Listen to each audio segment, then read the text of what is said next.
অর্থ পাচারের অভিযোগে গ্রেফতার ডায়মন্ড ওয়ার্ল্ডের ব্যবস্থাপনা পরিচালক দিলীপ কুমার আগারওয়ালাকে জিজ্ঞাসাবাদের জন্য 10 দিনের রিমান্ডে চায় পুলিশ। দুপুরে তাকে আদালতে তোলা হবে। এর আগে মঙ্গলবার দিবাগত রাতে রাজধানীর গুলশান থেকে তাকে গ্রেফতার করা হয় বলে জানিয়েছে র্যাবের আইন ও গণমাধ্যম শাখা।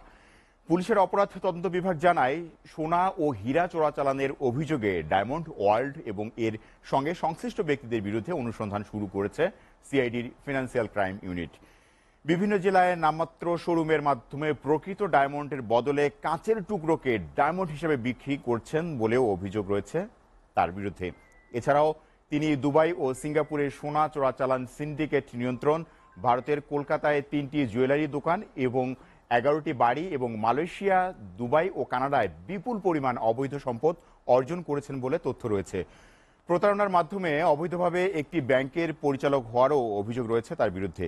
দিলীপ কুমার আগারওয়ালা কেন্দ্রীয় আওয়ামী লীগের শিল্প ও বাণিজ্য বিষয়ক উপকমিটির সদস্য।